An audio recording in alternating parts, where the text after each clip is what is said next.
The Roadside, Chapter 10. As much as she wanted, Sarah would never be a movie star. Too many roads were traveled that she couldn't manifest enough of the fantasy to make any ambition out of the dream. There was so much money resting on the hopes of so many little roles, played by so many wishful stars, that no one would take that kind of risk on a complete nobody from the backwoods of a ruined childhood. Besides, the work never had the same shine as the dream. The biggest debt Sarah owed through her father was also the most dangerous. Joel Dean was a devious young man bristling with ambition and contempt for weak men when Brandon first found him. Brandon was 2 years on the road as it was and had grown desperate enough to seek out higher forms of risk. It was through Dean that father got Sarah a driver's license and an altered birth certificate that made her 5 years older than she was. That was for the trust. Brandon couldn't touch the trust, and neither could she, regardless of the botched paperwork. The trustees were keen and close associates to the authors of the trust, and knew exactly who they were dealing with. They knew what Brandon was up to, and would enforce strict consequences on the man if he made a move on his daughter's inheritance. Brandon didn't care. It was the promise of what the trust could bring that Brandon used to leverage more and more dubious debt. Dean, himself an avid gambler, recognized the thrill in the game and let Brandon replay his hand each time he failed. Eventually you'll bury yourself so deep that even the devil won't dig you up. More often than not, it was Dean whom Sarah was most scared of. Not for any direct threat of physical danger or intrigue. Of one thing Sarah was confident: she would never come to harm with Dean. That wasn't what terrified her. This was the man she saw under the truck stop lights. Sarah Senna rolled her bike around the corner of the truck stop and set the stand and watched over her shoulder. Maybe he hadn't noticed. It was 10 years ago, the last time they saw each other. He was young and charming, and it was daunting how such a young man had so much danger and power at his fingertips. She had been on the road for 4 days.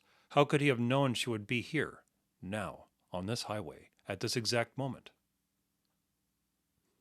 The rumble of idling diesels, the odor of fuel and oil in the air, was almost exotic, the scent of motion and industry.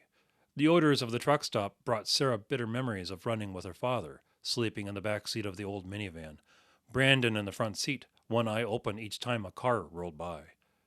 That was the last summer she saw the crazy old man. On her first year in college, Dad had been running in Florida. She lost track of him after she dropped out of her first semester. She came around to the front of the truck stop, her helmet still on, hoping to avoid the gangster. Gangster. Sarah almost laughed at the sound of the word in her mind. There was a time when the word gangster had serious meaning to it, what brought dread and fear into the people crossing a city street where a mafia execution had taken place. Visions of tough guys with facial scars and prison records, the uncanny bulge of a Thompson submachine gun under a woolen coat, the eagle eye tracking the movement of a big Ford V8 sedan passing in front of a luxurious hotel, for the possible muzzle flashes out the back window. Gangland homicide. Now, the mention of a gangster brought visions of sickly thin tweakers covered in as many tattoos as they were lacking in discipline, gold-capped teeth and gold-plated toy guns that made for toy death, role-playing horrors of a bygone era when men had purpose to their violence. Gangsters of the past had style, playing the part of thug as a means to an end, a necessary evil. In no way to romanticize blood and death, the aura of gangland violence was clear in the public imagination, the thugs as either vermin to be eradicated or as heroes against the state. Today, that either-or still persists, gangsters as bedazzled hooligans shooting out of a stolen minivan, or as dapper businessmen passing through boardrooms and staterooms, blessed with the guns of the government. Light poured through the front windows, the swollen odor of burgers and pancake syrup floating down from the ventilation fans overhead. Paradise wasn't a place or a thing, but a moment made perfect by its place and time. There were 3 other men with Dean, who leaned against the back door of a long black sedan. One man sat behind the wheel and the other filled the tank. The third one stood some distance away, a tentative hand on his belt, watching the road. Sarah went inside, to the booth furthest from the front door. It didn't give her an escape if she were cornered, but she gambled on the coincidence not being planned. She took her helmet off and laid it against her hip. With a cup of coffee in her hand, her hair snarled and tangled, Sarah thought to relax. Then the anguish of knowing she was cornered brought a bubbling energy up from her core to her throat. This pressure on her stomach was an illusion, either a primal dread or dangerous fascination with a fear she should feel.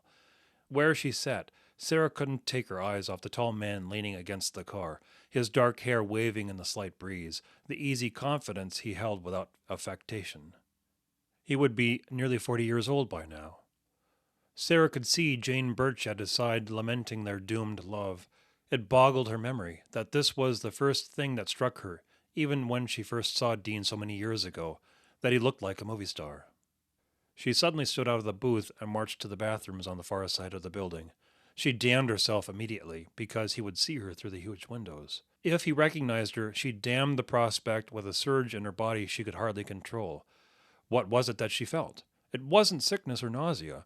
The sensation was more a pressure against the back of her mind or the back of her eyes, translating into a sick feeling that wasn't sick. If you were to do something so daring and dangerous that it was madness even to consider it, this was the edge she felt in her nerves. She looked at herself in the bathroom mirror and carefully put herself back together. It was cataclysmic fear or utter relief when she saw Dean sitting at her booth. She hesitated at the bathroom door till an old woman cleared her throat and asked to be let by. Sarah slowly walked through the truck stop, seeing the sleepy faces of vacationers and truckers minding their business. She watched the front door to freedom, if she would only take it. Seeing the three men seated in the next booth, Dean watching out the window, the memories of running from father's creditors piled up in her mind, fortifying an urge to beat Dean with her motorcycle helmet. It was a crushing memory of father almost to his knees, begging a man hardly half his age to let him try to pay him back. Just give me a few more days. It was the only time she ever saw her father cry. Be bold. Be strong. She walked to her table and sat, pretending the gangster was invisible. Joel Dean folded his hands over the table. He was polite and considerate, allowing Sarah to relax before he said anything. It was a peculiar spot to be in, where he usually had two of his fellows holding someone in her position into a chair, impressing upon them the seriousness of the matter. Sarah, it has been a long time. Time looks like it's been good to you. Sarah gave the elegant thug a slight nod as she drank her coffee. So many years have passed. So much has happened. But not enough? Never enough. Running from the past is just running to the grave. Have to get there eventually. Indeed. Dean looked over his shoulder at the three associates. I'll meet you at the car. This won't take long. He watched his men stand up and walk out into the parking lot. He turned to Sarah. I have to confess about this coincidence. It's not a coincidence. It's not? You have to blame your brother. Well, in the end it's your father's fault, but your brother as well. He'd gotten into some trouble and called on myself, that old family friend, for some advice. Sadly, he didn't take the advice well enough. You're suggesting my brother betrayed me? Sarah waited for the server to refill her coffee. If Sarah stayed any longer, she would be too tired to get back on the road. Betray? That's a strong word. Not really. He sold a service, or a piece of information that was worth more than what he owed me. And that was? You, to be precise. He told me where that motorcycle was. One of my associates put a tracking device on it. Well, that's convenient. No, not in the least. It turned into quite a little adventure. The tracking device was way out of range by the time Sully got around to telling me you had left the city. In the end, I don't know why he didn't just tell me where you lived. He told one of my business partners, who had someone go to your place and knock on the door. Obviously, they weren't very diligent, or had no idea how important you were to me. They simply reported that you were gone. It was when your brother called me and said you had left the city. But here you are. She watched the fresh coffee tumble at the bottom of the cup. She pointed at something on the menu, and the server nodded. The server looked down at Dean, and Dean ignored him. In a moment, the sullen young man brought a slice of pie and settled off to another table. I'm compelled to illustrate to you the work it took to get you and I here in the same place, at the same time. You, compelled by someone else, What utter disrespect. If only to show you how important you are. Well, then impress me. Since I'm so important to you, Sarah sat a little upright, a pretense of defiance she hadn't the strength to maintain.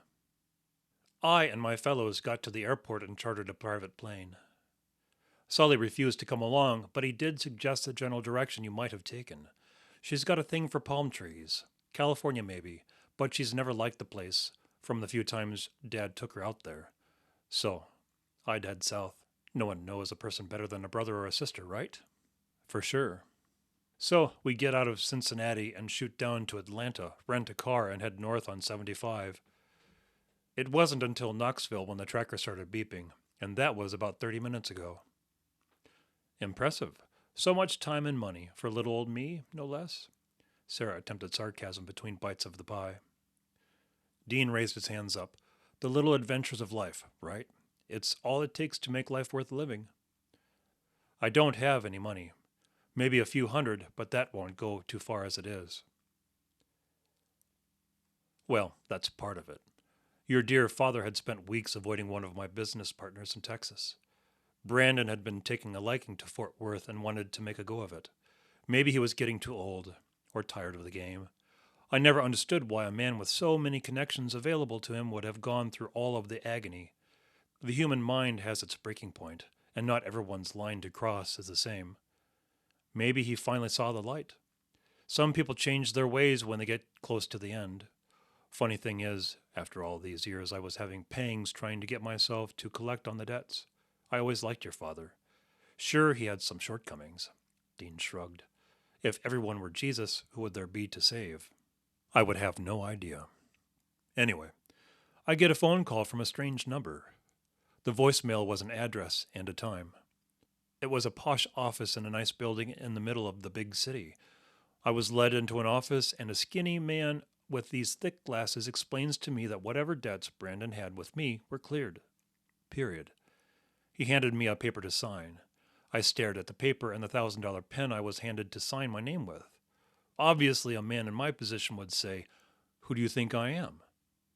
But the people who made these decisions were likely far, far more dangerous than anything I could dream to be. Very dramatic, Sarah nodded. It sounds like my second cousin, Theo.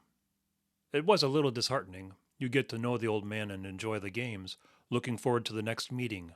It's like that annoying chair in the middle of your living room that you keep walking around. One day it's gone and you miss it.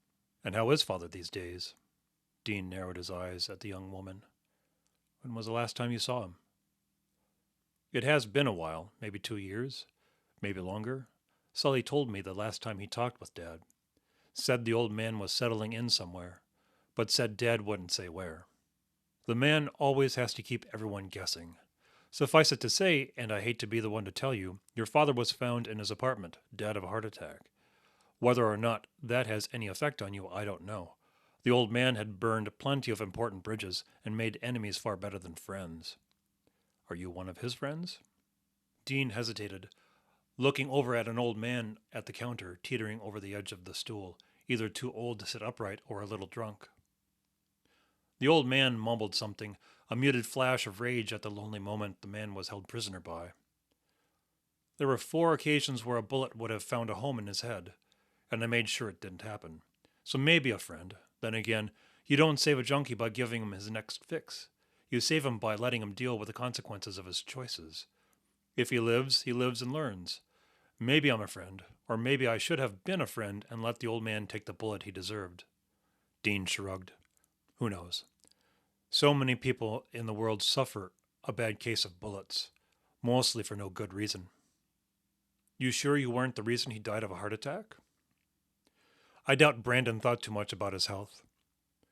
And you can think to yourself how you could have helped him out, but in the end he was going to do what he did no matter what. And it's a sad thing, really. He was a good guy.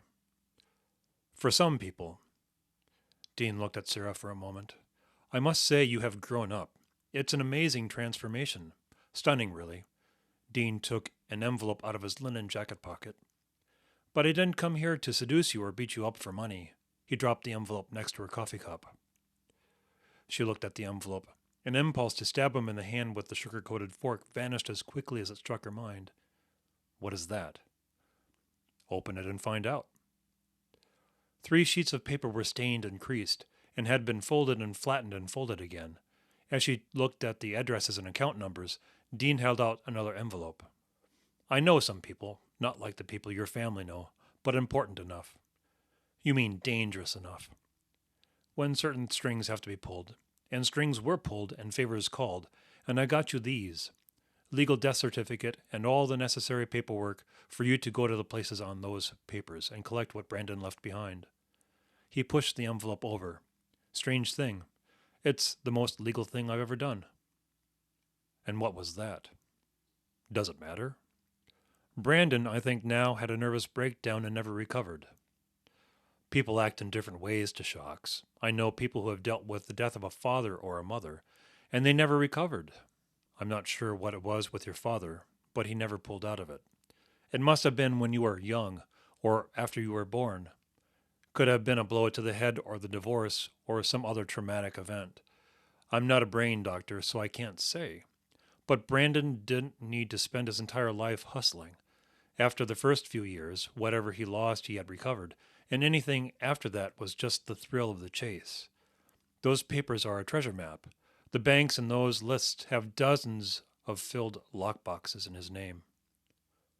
Filled with what? Filled with your heart's desire. Money? Probably. It was all your father chased after.